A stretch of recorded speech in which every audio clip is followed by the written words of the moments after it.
Hello friend, welcome to my channel JD science classes में आप सभी का स्वागत है। जैसा कि हम UP police constable re exam के लिए हिंदी के यूथ कंपटीशन टाइम बुक के जो है प्रैक्टिस सेट सॉल्व करना है, तो आज का हमारा ये प्रैक्टिस सेट नंबर 17वां होगा। ठीक है, तो इसके जो है 16 प्रैक्टिस सेट करा चुके हैं, तो आज का हमारा ये 17 नंबर का प्रैक्टिस सेट होगा। ठीक है, इसके जो है 16 के वीडियो जो बनाए उसके प्ले लिस्ट बनाए हैं, अगर आप नहीं देखे हैं तो प्ले लिस्ट से देख सकते हैं। ठीक है, आइए देखते हैं। पहला प्रश्न है,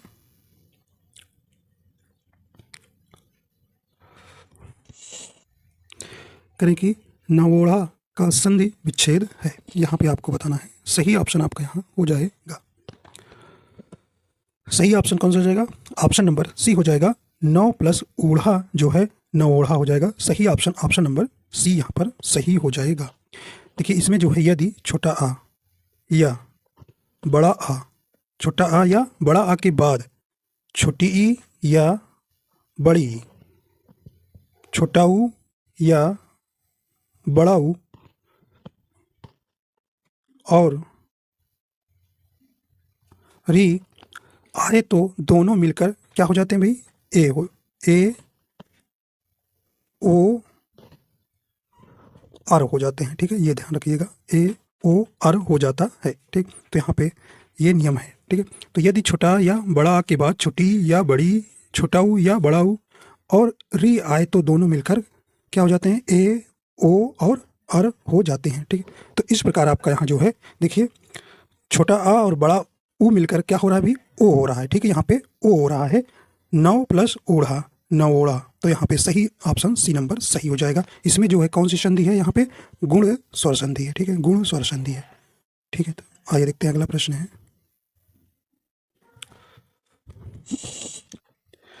जिसके हृदय में ममता नहीं है के लिए उपयुक्त शब्द है। ठीक, तो अगला प्रश्न है, राइट आंसर आपका यहाँ हो जाएगा। सही ऑप्शन कौन सा हो जाएगा भी? जिसके हृदय में ममता नहीं है उसके लिए एक शब्द हो जाएगा, ऑप्शन नंबर सी हो जाएगा, निर्मम कहते हैं। ठीक है, निर्मम कहते हैं। ऑप्शन नंबर यहाँ पे सी नंबर सही हो जाएगा। ठीक है, तो ऑप्शन नंबर सी यहाँ पे सही हो जाएगा। और देखिए, निर्दय किसे कहते हैं? जिसके हृदय में दया ना हो उसके लिए क्या एक शब्द होता है? निर्दय। ठीक है, तो ऑप्शन नंबर यहाँ सी नंबर सही हो जाएगा।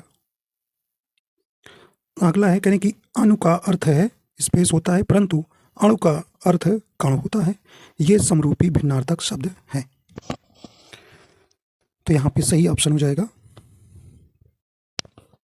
तो ऑप्शन नंबर बी हो जाएगा, पीछे। ठीक है, तो अणु का अर्थ क्या होता है? पीछे, और अणु का अर्थ होता है कण। ठीक, तो ऑप्शन नंबर बी यहाँ सही हो जाएगा। अगला करें कि सैंधव का आशय निम्न में से कौन नहीं है। तो यहाँ पे नहीं वाला शब्द आपको बताना है। राइट आंसर हो जाएगा। देखिए, सैंधव, देखिए, नमक होता है, घोड़ा होता है, समुद्र होता है, लेकिन यहाँ पे सोना नहीं होता। ऑप्शन नंबर बी यहाँ पे आपका राइट हो जाएगा। सैंधव का आशय निम्न में से कौन सा नहीं है? तो यहाँ पर सोना। अगला, निम्नलिखित में से कौन सा शब्द पताका का पर्यायवाची नहीं है? तो यहाँ पर नहीं आपको बताना है। राइट आंसर आपका यहाँ हो जाएगा। देखिए, झंडा होता है, निशान होता है, ध्वज होता है, लेकिन देखिए प्रस्तर नहीं होता। ऑप्शन सी नंबर यहाँ पर सही हो जाएगा। ठीक है, प्रस्तर का अर्थ क्या होता है? पत्थर होता है। ठीक है, पत्थर। तो यहाँ पे ऑप्शन नंबर यहाँ पे सी नंबर जो है पताका का पर्यायवाची नहीं होगा। अगला है, पाश्चात्य का विलोमार्थक शब्द है। राइट आंसर हो जाएगा, सही ऑप्शन कौन सा हो जाएगी? ऑप्शन नंबर ए हो जाएगा, पौर्वात्य हो जाएगा। ऑप्शन नंबर ए यहाँ जो है सही हो जाएगा। ठीक है, ठीक, तो देखिए, पूर्व का विलोम यहाँ पे पश्चिम होता है, आप जानते हैं, और नवीन का विलोम आप जानते हैं प्राचीन होता है। ठीक है, अगला करें कि अति वृष्टि शब्द का सबसे युक्त विलोम है। यहाँ पे राइट हो जाएगा, अति वृष्टि शब्द का विलोम क्या हो जाएगा? यहाँ पे राइट आंसर आपका यहाँ हो जाएगा, ऑप्शन नंबर ए हो जाएगा, अनावृष्टि हो जाएगा। अगला करें कि धड़ाक में प्रत्यय है। तो यहाँ ऑप्शन नंबर इसका सही हो जाएगा। देखिए, प्रत्यय क्या होते हैं? किसी मूल शब्द के बाद में लगते हैं। ठीक है, तो धड़ाक में आपका प्रत्यय कौन सा हो जाएगा? यहाँ पे ऑप्शन नंबर बी हो जाएगा, आग प्रत्यय होगा। ठीक है, धड़ प्लस आग, ठीक है, धड़ाक। तो ऑप्शन नंबर बी यहाँ सही हो जाएगा। अगला करें कि करपट का तद्भव रूप है। करपट का आपको तद्भव यहाँ पे बताना है। सही ऑप्शन आपका यहाँ हो जाएगा। देखिए करपट का तद्भव रूप क्या होता है, ये तत्सम है तो ये आपका कपड़ा होता है। ऑप्शन नंबर डी यहाँ बिल्कुल सही हो जाएगा, ठीक है, ऑप्शन नंबर डी यहाँ सही हो जाएगा। देखिए कपूर, कपूर, कपूर ये क्या है, तद्भव है, इसका तत्सम क्या हो जाएगा, कर्पूर हो जाएगा, ठीक है। तो इस प्रकार आपको ध्यान रखना है, कपूर का कई बार पूछा गया है, ठीक है, तत्सम। तो यहाँ पे करपट का तद्भव क्या रूप है, ये कपड़ा, ठीक है। करपट आपका कैसा है, तत्सम है। अगला कहने की समूहवाचक शब्द है। समूहवाचक शब्द इनमें से कौन हो जाएगा, राइट आंसर हो जाएगा। देखिए सही ऑप्शन कौन सा हो जाएगा, ऑप्शन नंबर बी हो जाएगा, सेना, ठीक है। तो ये समूहवाचक क्या है, ये संज्ञा है, ठीक है, संज्ञा है, ठीक है। तो ऑप्शन नंबर यहाँ पे बी नंबर सही हो जाएगा, ठीक है। तो संज्ञा जो है आप जानते हैं 5 प्रकार की होती है, ठीक है। कौन कौन से, व्यक्तिवाचक, जातिवाचक, भाववाचक, समूहवाचक और द्रव्यवाचक, ठीक है। तो यहाँ पे ऑप्शन नंबर बी जो है आपका यहाँ बिल्कुल सही हो जाएगा, ठीक है। सेना हो गया, दल हो गया, कक्षा हो गया, ठीक है, टीम हो गई, सभा हो गया, परिवार हो गया, समिति हो गया, ये जो है समूहवाचक शब्द के अंतर्गत आता है। अगला कहने की कानों सुनी बात पर यकीन मत करो, रेखांकित पद का कारक बताइए। तो यहाँ पे आपका सही ऑप्शन हो जाएगा। तो कानों सुनी बात पर यकीन मत करो, यहाँ पे राइट आंसर हो जाएगा आपका ऑप्शन नंबर सी हो जाएगा, करण कारक हो जाएगा, ठीक है। तो ऑप्शन नंबर यहाँ पे सही हो जाएगा, ठीक है। तो करण कारक का चिन्ह आप जानते हैं क्या होता है, से के द्वारा, ठीक है। तो ऑप्शन नंबर यहाँ पे सी नंबर सही हो जाएगा।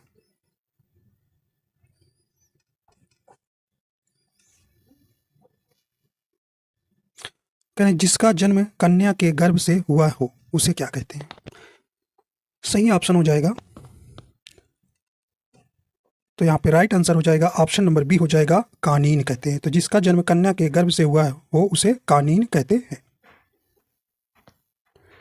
अगला है पंडित शब्द का स्त्रीलिंग रूप क्या है। तो यहाँ पे राइट आंसर हो जाएगा, सही ऑप्शन ऑप्शन नंबर ए हो जाएगा, पंडिताइन हो जाएगा, ठीक है। तो पंडित शब्द का स्त्रीलिंग रूप क्या होगा, पंडिताइन होगा।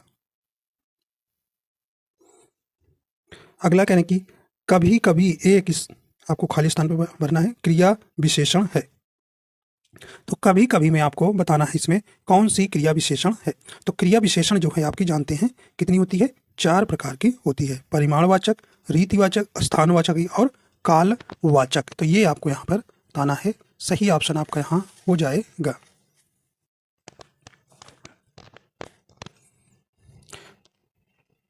तो ये कैसा है भी, कभी कभी दे रहा था, तो इसमें कालवाचक क्रिया विशेषण हो जाएगा। ऑप्शन नंबर यहाँ पे डी नंबर सही हो जाएगा, ठीक है। तो देखिए स्थानवाचक में आपका क्या आएगा, इधर उधर, दूर, पास। स्थानवाचक में आपका दूर, पास, सामने, नीचे, ठीक है, इस प्रकार के आपको शब्द दिखेंगे, ठीक है।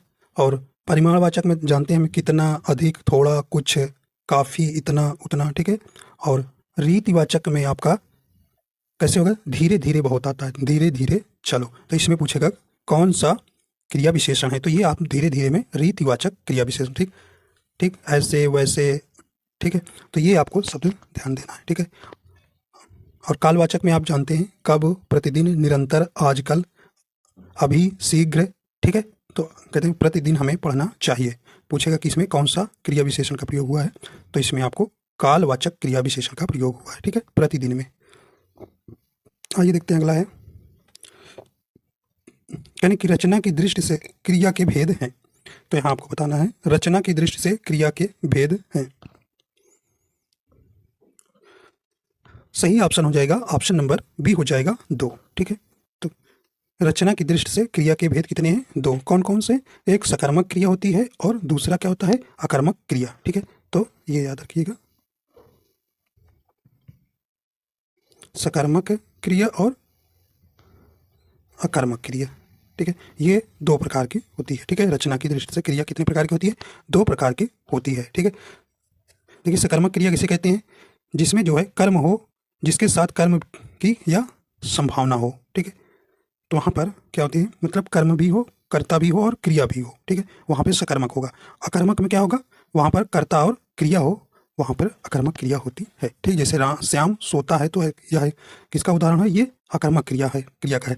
और श्याम आम खाता है, वो सकर्मक क्रिया का एग्जाम्पल हो गया, ठीक है, क्योंकि आम जो है आपका कर्म आ गया। अगला करें, मैंने अपना घर मटमैले रंग का रंगवाया है, इसमें मटमैला शब्द क्या है। तो यहाँ पे सही ऑप्शन आपका यहाँ हो जाएगा, राइट आंसर कौन सा हो जाएगा भी। तो यहाँ देखिए मटमैला, तो ऑप्शन नंबर ए आपका बिल्कुल सही हो जाएगा। यह जो है क्या है, विशेषण है, ठीक है। तो यहाँ पे ऑप्शन नंबर यहाँ पे ए नंबर सही हो जाएगा। और किसकी विशेषता बता रहा है, ये रंग की, ठीक है। तो रंग कैसा है, मटमैला। तो यहाँ जो है मटमैला शब्द क्या हो जाएगा, विशेषण हो जाएगा, ठीक है। तो ये आपको ध्यान रखना, ठीक। तो यहाँ पे विशेषण के कितने भेद हैं, ये 4 भेद होते हैं। कौन कौन से, गुणवाचक, संख्यावाचक, परिमाणवाचक, सार्वनामिक विशेषण। अगला, निम्नलिखित में से शुद्ध शब्द कौन सा है। तो यहाँ पे राइट आंसर हो जाएगा शुद्ध शब्द वाला, यहाँ पे सही ऑप्शन हो जाएगा। देखिए आशीर्वाद का शुद्ध शब्द कौन सा हो जाएगा, ऑप्शन नंबर सी हो जाएगा, आशीर्वाद, ठीक है। तो ऑप्शन नंबर यहाँ पे सी नंबर सही हो जाएगा, ठीक है।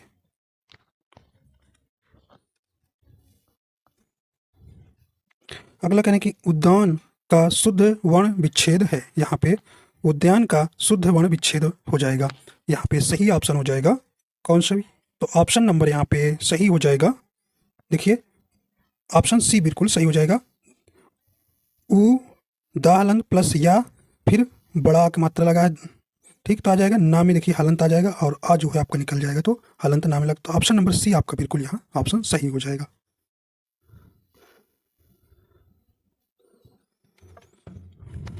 अगला करें, निम्न में से महाप्राण व्यंजन है, तो यहाँ आपको बताना है, राइट आंसर हो जाएगा। देखिए महाप्राण क्या होते हैं भी, ये जो है प्राण या वाव या उच्चारण प्रयत्न के आधार पर इसे 2 वर्गों में बांटा गया है, अल्प प्राण और महाप्राण, ठीक है। तो यहाँ पे राइट आंसर हो जाएगा,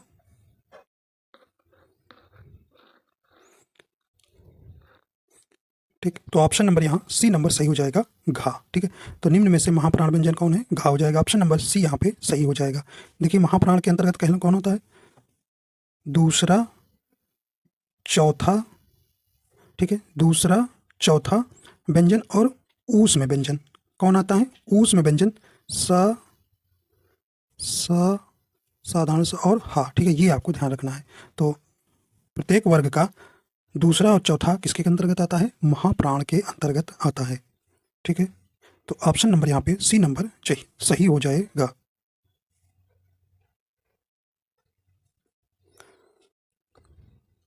ठीक है, तो ये आप जानते हैं ना, तो का, ख, ग, घा और अंगा, ठीक। तो ये आपका चौथा और दूसरा जो है वर्ण जो है किसके अंतर्गत आता है,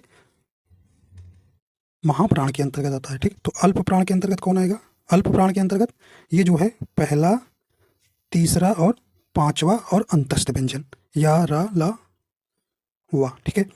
तो ये जो है आपको ध्यान रखना है, ठीक। तो महाप्राण के अंतर्गत दूसरा, चौथा और ऊष्म व्यंजन आता है, और अल्प प्राण के अंतर्गत कौन आएगा, पहला, तीसरा, पांचवा और अंतस्थ व्यंजन या रा ला वा, ठीक है। तो यहाँ पे ऑप्शन नंबर सी आपका यहाँ सही हो जाएगा। अगला कहें, प्रेमचंद के किस उपन्यास का प्रमुख पात्र सूरदास है, सही ऑप्शन हो जाएगा।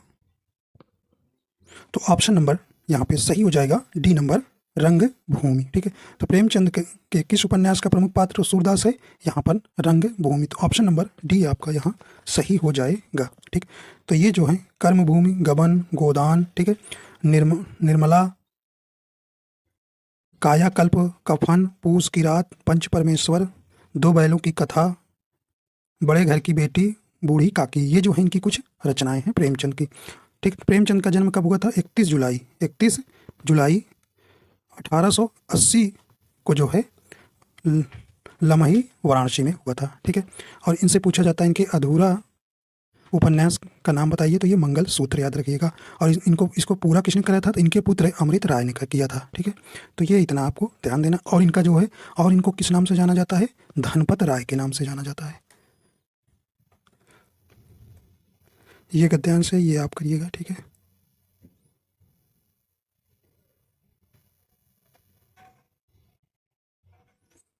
आइए यहाँ से करते हैं।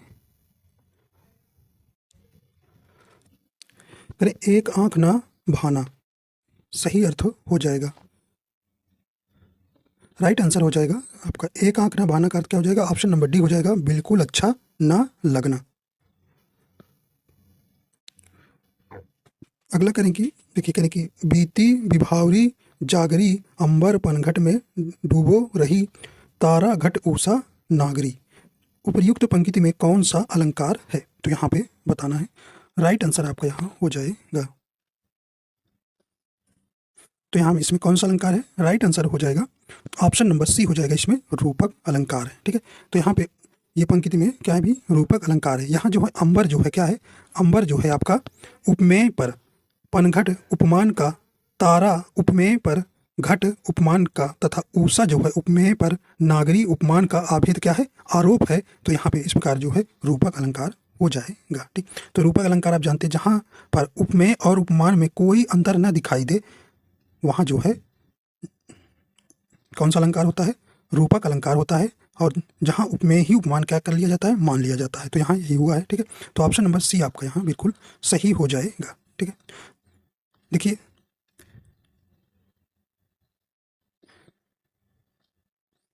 देखिए उत्प्रेक्षा अलंकार कैसे पहचानेंगे भी, उत्प्रेक्षा अलंकार के जब कभी शब्द आ जाए, जनु जानो जनहु मनु मानो, ठीक है, ये जो इच्छा से जैसे, ठीक है, तो ये आपके आ जाएंगे उत्प्रेक्षा अलंकार में, ठीक। तो उत्प्रेक्षा अलंकार की परिभाषा क्या होती है, जहाँ उपमेय में उपमान की संभावना प्रकट की जाए, वहाँ उत्प्रेक्षा अलंकार होता है, ठीक है।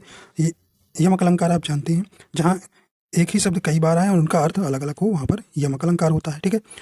और उपमा अलंकार क्या होता है, जब किसी वस्तु की तुलना किसी दूसरे व्यक्ति या वस्तु से की जाए, या उपमेय की तुलना उपमान से की जाती है, तो वहाँ कौन सा अलंकार होता है, उपमा अलंकार होता है, ठीक है। आइए देखते हैं अगला है। अगला कहने की, रहीमन चुप है बैठिए, देख दिन दिनन के फेर, जब नीके दिन आई है, बनत न लग हैं बेर। उपयुक्त पंक्ति में कौन सा छंद है, तो यहाँ आपको छंद बताना है, ठीक है। तो देखिए इसको आपको गिनना पड़ेगा, इसकी मात्राएं देखिए। देखिए एक छोटा आक मात्रा में रा में है तो एक मात्रा होगी, और हा में छोटी मात्रा के लिए एक ही मात्रा होती है, माँ में छोटा आक मात्रा तो एक, ना में एक, चुप में देखिए चा में छोटा मात्रा एक है, पा में एक है, हाय में आपका दो मात्राएं हो जाएगी, ठीक है। बैठिए बै में दो मात्राएं, ठा में छोटी मात्रा एक मात्रा, या में आपका कितनी है, तो दो मात्राएं, ठीक है। तो इस प्रकार आपको गिनना है, ठीक है। और यहाँ कामा रहेगा, ठीक है, यहाँ पे। अब दे में दो मात्राएं, का में छोटी मात्रा दो मात्राएं, दिनन में दा में छोटी मात्रा एक रहेगा, ना में एक, ना में एक, ठीक। का में एक मात्रा है, दो रहेगा, ए दो, और रा में एक। तो इस प्रकार आपको गिनना है। तो देखिए गिनेंगे तो आपके इस यहाँ तक जो है आपका कितनी आएगी, 13 11, ठीक है, 13 11 आएगा। तो इस प्रकार आपको ध्यान देना है। तो इसमें कौन सा हो जाएगा भी, राइट आंसर हो जाएगा, देखिए दोहा हो जाएगा। दोहा आप जानते हैं, इसमें जो है विषम चरण में कितनी मात्राएं होती हैं, 13 13, सम चरण में 11 11 मात्राएं होती हैं, ठीक है। तो इस प्रकार का आप कौन सा हो जाएगा, इसमें ऑप्शन नंबर ए हो जाएगा दोहा, ठीक है। तो यहाँ आप गिनेंगे तो यहाँ तक आपकी 13 आएगी, फिर 11 आएगा।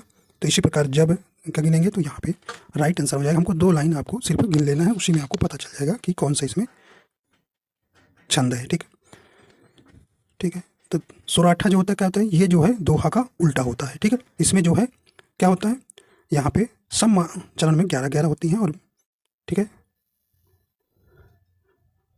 यहाँ पे सम दोहा का उल्टा सोराठा होता है, तो 13 13 हो जाएगी, ठीक है, सम में। और विषम में 11 11 मात्राएं हो जाती हैं, ठीक है। और रोला में जो है ये कैसा है, सममात्रिक छंद है, इसमें 24 24 मात्राएं होती हैं। और चौपाई में 4 चरण होते हैं, 16 16 मात्राएं होती हैं, ठीक है।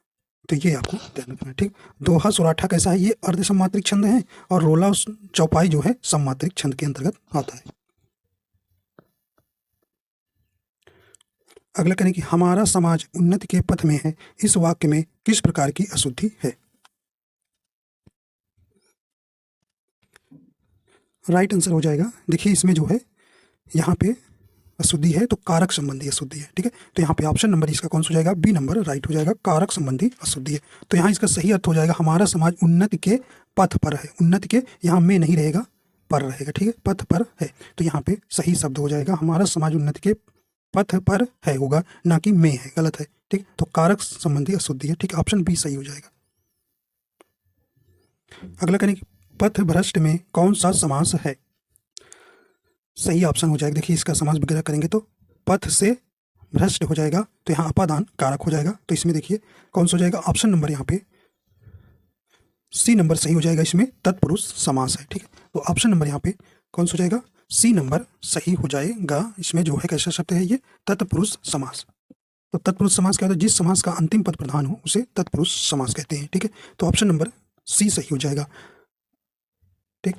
अव्ययी भाव समास, जिस समास का प्रथम पद या पूर्व पद अव्यय हो अर्थात जिसमें प्रथम पद प्रधान हो उसे हम अव्ययी भाव समास कहते हैं, ठीक। जैसे आप जानते हैं यथाशक्ति, भरपेट, यथासंभव, प्रतिदिन, आजन्म, ये सब में क्या है, अव्ययी भाव समास है, ठीक है। द्वंद्व समास में इसमें जो है दोनों पद क्या होते हैं, प्रधान होते हैं, उसे द्वंद्व समास कहते हैं। कर्मधारय समास, इसमें जो है प्रथम पद विशेषण और अंतिम पद संज्ञा या विशेष होता है, वहाँ पर कर्मधारय समास होता है, ठीक है। तो समास जानते हैं आप 6 प्रकार के होते हैं। आइए देखते हैं अगला है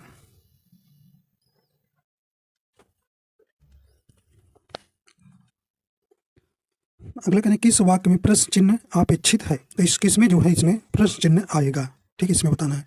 देखिए कोलकाता पश्चिमी बंगाल की राजधानी है, इसमें आपका नहीं आएगा प्रश्नवाचक चिन्ह। आप कहाँ के रहने वाले हैं, तो जहाँ प्रश्न पूछा जाता है वहाँ प्रश्नवाचक चिन्ह होता है, तो यहाँ ऑप्शन नंबर बी ही आपका सही हो जाएगा। यहाँ जो है आपका प्रश्नवाचक चिन्ह आएगा, ठीक। तो आप कहाँ के रहने वाले हैं, तो ऑप्शन नंबर बी आपका बिल्कुल सही हो जाएगा। यहाँ आइए देखते हैं अगला है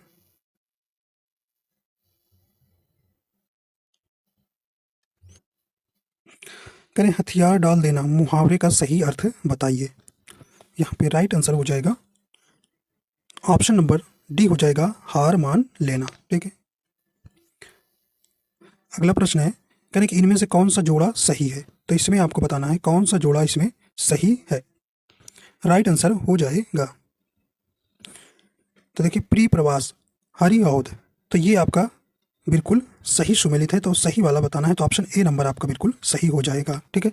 यहाँ पे सही हो जाएगा। देखिए शांत गीत किसकी है, कहने प्रसाद की है, नहीं जयशंकर प्रसाद की नहीं है, ये जो है महादेवी वर्मा की है। किसकी है, महादेवी की है, ठीक है, वर्मा की है। तो यहाँ आंसू कहने की निराला की है, आंसू जो है जयशंकर प्रसाद जी की है, ठीक है, जयशंकर प्रसाद जी की है, तो ये भी नहीं सुमेलित है। साकेत कहने तुलसीदास की है, साकेत जो है मैथिली शरण की है, ठीक है, मैथिली शरण गुप्त की है, ना कि तुलसीदास की, तो ये भी सुमेलित नहीं है, तो एक ही आपका सुमेलित हो जाएगा, ठीक। तो ये आपको ध्यान रखना है, इनकी ये रचनाएं काफ़ी इंपॉर्टेंस है जो परीक्षा में आज से पूछी जाती है, ठीक है। तो शांत गीत किसकी है, महादेवी वर्मा का है, आंसू जयशंकर प्रसाद की है, साकेत मैथिली शरण गुप्त की है। आज देखते हैं अगला है कहने की चिर जीवो जोरी जुरे क्यों ना सने गंभीर को घटिए वृष भानुजा वे हलधर के वीर में कौन सा अलंकार है। तो यहाँ आपको बताना है कौन सा अलंकार है।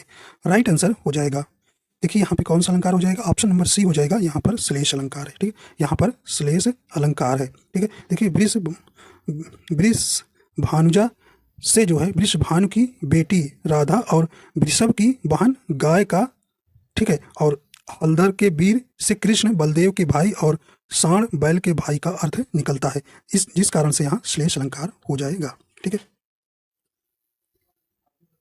अगला करें कि निम्नलिखित शब्दों में से एक वर्तनी शुद्ध है। यहाँ पे एक वर्तनी कौन सी इसमें शुद्ध है, तो यहाँ पे राइट आंसर हो जाएगा ऑप्शन नंबर डी हो जाएगा, निरपराध जो है आपका यहाँ सही हो जाएगा, निरपराध, तो ऑप्शन नंबर डी आपका बिल्कुल यहाँ सही हो जाएगा, ठीक है। और देखिए अत्यधिक का शुद्ध क्या हो जाएगा शब्द, अत्यधिक में देखिए बड़ा का मात्रा या में नहीं रहेगा, ठीक है, बड़ा का मात्रा नहीं रहेगा अत्यधिक, ठीक है। और निरोग में देखिए छोटी का मात्रा नहीं रहेगा, बड़ी का मात्रा रहेगा, ठीक है, निरोग, ठीक है, निरोग होगा।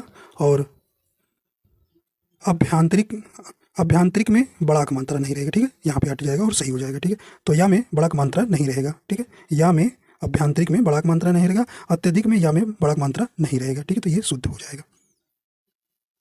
अगला है, निम्न में कौन सा अव्यय का भेद नहीं है। तो यहाँ देखिए अव्यय के जो है कुल कितने भेद होते हैं, 4 भेद होते हैं, ठीक है। अव्यय क्या होते हैं, ऐसे शब्द जिनमें लिंग, वचन, पुरुष, कारक आदि के कारण कोई भी कार्य नहीं आता, अव्यय कहलाते हैं, ठीक है। तो यहाँ पे आपका ऑप्शन नंबर कौन सा हो जाएगा, देखिए परिमाण बोधक अव्यय नहीं होता, ऑप्शन सी यहाँ पे सही हो जाएगा, ठीक है। तो यहाँ पे देखिए क्रिया विशेषण अव्यय होता है, संबंध बोधक अव्यय होता है, समुच्चय बोधक अव्यय होता है और विस्मयादि बोधक अव्यय होता है। तो ये परिमाण बोधक अव्यय का भेद नहीं है। अगला है, करें सुख दुख के बीच लगने वाला चिन्ह है, तो ये कैसा चिन्ह होता है, सही ऑप्शन हो जाएगा, ऑप्शन नंबर बी हो जाएगा, योजक चिन्ह हो जाएगा, ठीक है। योजक चिन्ह जो है को समासिक चिन्ह भी कहते हैं, ठीक है। अगला है, करें कि बड़ी ई प्रत्यय किस शब्द में नहीं है, तो यहाँ पे राइट आंसर हो जाएगा, देखिए यहाँ पे सही ऑप्शन कौन सा हो जाएगा, देखिए तेली में है बड़ी प्रत्यय, रेती में है बड़ी प्रत्यय, खेती में है, लेकिन देखिए चमेली में नहीं है, ऑप्शन बी यहाँ पे बिल्कुल यहाँ सही हो जाएगा, चमेली में जो है बड़ी ही प्रत्यय नहीं है, ठीक। तो इस प्रकार जो है 37 प्रश्न पूरे हो जाते हैं, ठीक। तो आशा करता हूँ आपको पसंद आया तो लाइक एंड शेयर कर दीजिएगा। अगर आप हमारे चैनल पर नए हैं तो चैनल को सब्सक्राइब भी कर लीजिएगा। वीडियो देखने के लिए आपको बहुत बहुत धन्यवाद।